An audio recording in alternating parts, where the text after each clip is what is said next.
Hello and welcome to another episode of the Farr Show where I'm Damien Farr, and tonight we're talking about Indiana Jones, where I feel like I should have had a hat of some kind, but it's in the thumbnail, so it doesn't matter. So, let's start talking about Indiana Jones, the Dial of Destiny. We're going to rank all the Indiana Jones movies in just a bit here as well. You can see it in the little timeline thing. So, let's start talking about where we got basic info. This one's directed by James Mangold, written by Jez Butterworth, John Henry Butterworth, David Culp, James Mangold, based on characters by George Lucas and Philip Kaufman. The cast, though, the movie is great. I want to make that known right away. It is a good movie. Well, I lied. The cast is great. The movie is terrible. So, Harrison Ford is Henry Jones Jr., Indiana Jones, Phoebe Waller-Bridge as Helena Shaw, Mads Mikkelsen as Jean Voller, Antonio Banderas as Ronaldo?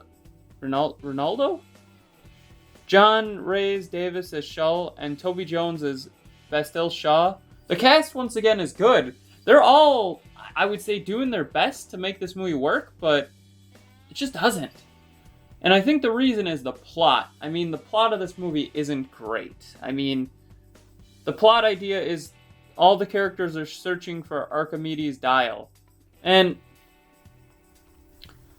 I didn't think of this until Jeremy John's video where he talked about spoilers on the movie, and he said, you know, Harrison Ford and Lucasfilm have a weird relationship where his characters all end up in bad predicaments where Han Solo, loss of his son causes his marriage to fall apart. Indiana Jones, loss of his son causes his marriage to fall apart. It's like, what? That's the same.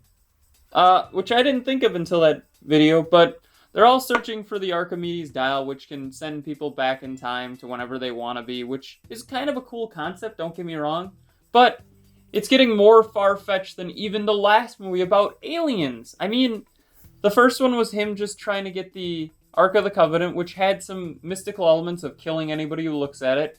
Sure, cool, that's fine. Temple of Doom was weird in the fact that, you know, they could rip hearts out of people. Technically, wasn't that a prequel too, I think? So, whatever. And then you got The Last Crusade, where it's literally just drinking from a cup and then it'll make you immortal, which we found out later wasn't true because Kingdom of the Crystal Skull pointed out that, hey, that's not true, his dad still died. So, whatever. Kind of cool still nonetheless, but it goes even weirder somehow with this one, going back in time, which I don't want to spoil too much, but they do go back in time.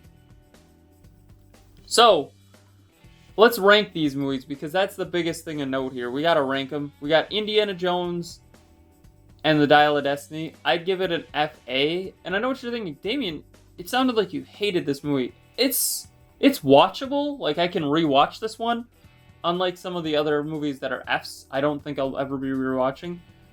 And I just put here, time travel, come on. Really? Then we got Indiana Jones and the Kingdom of the Crystal Skull, which is an FA. Really, aliens? And that's not even the worst part. The monkey swinging thing with Shia LaBeouf was weird. This whole movie was just weird. Let's be honest there and continue on to the next one, where we have Indiana Jones and the Temple of Doom, which is an FAR. This one's good, actually. This is where we get really good. It just kind of felt out of left field, honestly. But still, I just put goo here. I guess I forgot the D. But still good. Still good. Still a great movie. Still watchable. We got Raiders of the Lost Ark, which is an FARR. Now, you're in one or two camps. You think Raiders is the best, or you think The Last Crusade is the best? Personally, I like them both a lot, and each day they could switch, but today I'm thinking Raiders of the Lost Ark could be the best, but is second to Indiana Jones and The Last Crusade, which I give an FARR. The banter between father and son makes this movie even better. Like, at the beginning, it's kind of a slow, and then once you get Sean Connery in there, it gets so much better. And I think this one's better than Raiders of the Lost Ark, though I think Raiders of the Lost Ark is amazing. So, you can either be in one or two camps. You can think Last Crusade or Raiders of the Lost Ark is the best one. Whichever one, you're okay. As long as you put Temple of Doom third. And I think you can kind of get away with Kingdom of the Crystal Skull and Dial of Destiny swapping here and there, but I'd put Dial of Destiny last, personally. So, what did you think of Dial of Destiny for Indiana Jones? Tell them in the comments below, what is your favorite Indiana Jones movie? Tell me that one in the comments below. Rank them preferably, actually. Don't forget to like, share, comment, subscribe, hit that bell icon, and have a far off night.